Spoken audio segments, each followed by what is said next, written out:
Right, it's finished. Liverpool 2, Everton 0. It's a massive win for Liverpool in the Premier League title race. They're getting back to winning ways after a disappointing result against Brighton and, of course, the travesty in North London a few weeks ago. For a large part of this game, I thought Everton were going to nick a 0-0 draw. Michael Keane is a massive spanner. I don't know what he's doing with his hand out. I feel like I've seen him do that multiple times before, give away weird penalties and sort of say it wasn't a penalty when it clearly was. Awful for Everton. They look really, really flat. If they couldn't hold on to a 0-0 result, you didn't know what they were able to achieve today, and it was very, very limiting with Ashley Young being sent off. But we'll talk about Liverpool. I think they were very, very strong in the final 20 minutes in this game, and obviously where it leaves them in the Premier League title race. Make sure you subscribe to the channel if you haven't already. Would really appreciate that.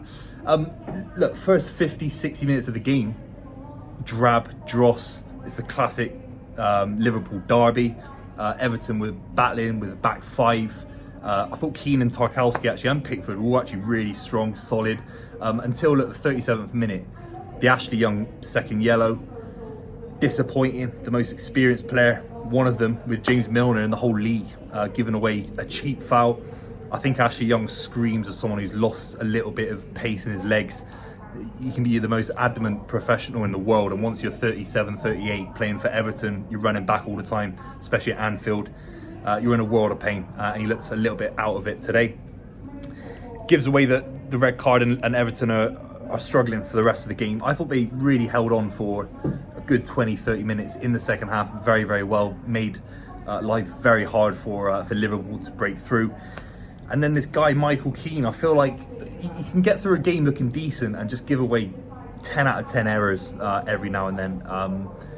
Real shame, because I think Sean Dyche has put a lot of trust in him and Tarkowski and Ashley Young, of course, and gives away a pretty amateur handball. Maybe it's harsh because it's so close to him, but in modern day football, defenders have to put their arms behind their backs. They have to be a bit more streetwise.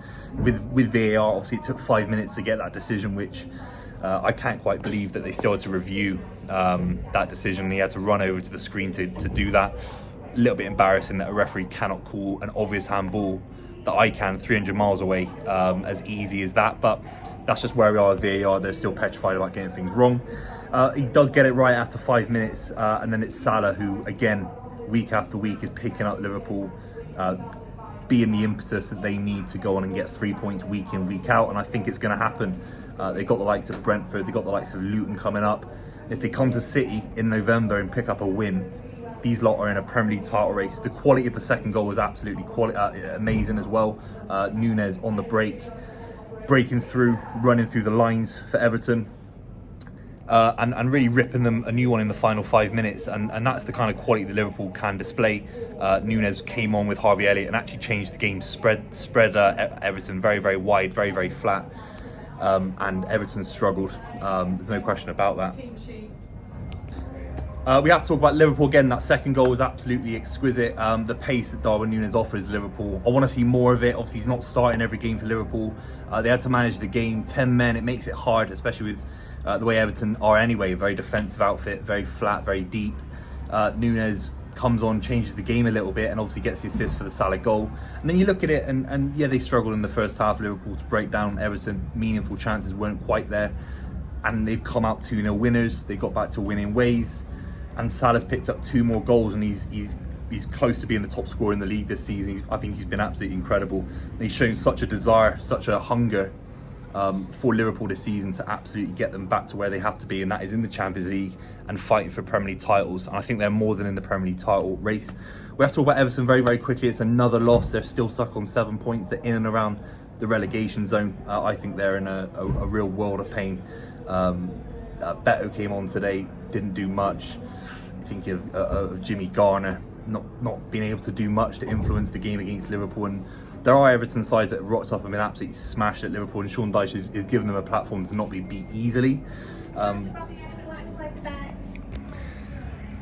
look, Everton have been this way for a long period of time now. The ownership structure at Everton is giving their fans not much cause for any kind of optimism. But we have to talk about Liverpool to a man today. I thought they were absolutely fantastic, managed the game in a very, very good way. They are certainly Premier League title favourites for me. I like McAllister today, the way he moved the ball. Talked about Salah, but the difference between Arsenal and City, even if Haaland's not having a good game, De Bruyne, is someone like Mohamed Salah, who's so mobile, so dynamic. He can create things out of nothing. He's such a composed finisher. An easy tap in today to make it 2-0. Obviously, the penalty is the kind of calm and collected kind of, being conscious about what you're doing to try and get Liverpool into the Premier League title race. It's a calm penalty, smashes at home against Pickford, and I think that is the difference between having a world-class manager and someone like Mohamed Salah. If he stays fit this season, they can build around him. Everton actually didn't show much today. I think the Liverpool midfield, especially with Harvey Elliott, I thought Harvey Elliott was absolutely fantastic, moving the ball around very, very well. If the midfield for Liverpool can really get to grips of how they're playing, how they shape up defensively, the front three can just flourish, just like Firmino, Mane, Salah back in the prime Liverpool era. This front three, whether it's Gakpo or Nunez, Jota was on today and had an influence, and obviously Salah as well. Diaz was electric. Diaz is an absolutely unbelievable player, and he offers so much pace and ability on the left-hand wing. It's a very, very interesting one. Can't quite believe it. Liverpool broke through the lines today. It looked like a 0-0 all day long, I think Liverpool are in a massive, massive title race. Pressure on City, played Brighton today. Pressure on Arsenal, we've got a massive game at Stamford Bridge, I think Liverpool are in the title race. Just want to highlight one player that I really found incredible today. Diaz on the left. This guy is the Sadio Mane replacement times 100. He's got unbelievable pace, unbelievable quality. And if you can't get goals or assists as a forward like Diaz, sometimes like today, the penalties, putting pressure on the opposition, driving the opposition back into the final 20, 15 yards of their half. And that's what Diaz did today. He put pressure on Michael Keane with raw pace on the outside. He can go outside, he can go inside. I still think he had goals and assists to his game. Let's be real, the goal at Spurs should have stood. That was a world-class finish. So we talk about Salah all the time. We talk about Darwin Nunez, was he worth the money? Gakpo, Jota. People still sleep on how good Diaz is. This guy's absolutely incredible. He absolutely murdered Everton today. He murdered Ashley Young, and of course Michael Keane, who's a massive spanner. But someone like Diaz is actually approaching a world-class quality for me. He's still got a few seasons to prove it. He's obviously come back from a really bad injury, but he still looks as quick as he was before the injury. When he came in January, really influenced Liverpool during the FA Cup, League Cup, Champions League and Premier League running. Absolutely amazing against Everton today. He is more than a world-class player for Liverpool and for Jurgen Klopp. If you're new to the channel, make sure you subscribe. Would really appreciate it. Tons of Premier League content coming out. But if you're a Liverpool fan, let me know in the comments down below. Will you be winning the Premier League this season? I think you're in a massive title race.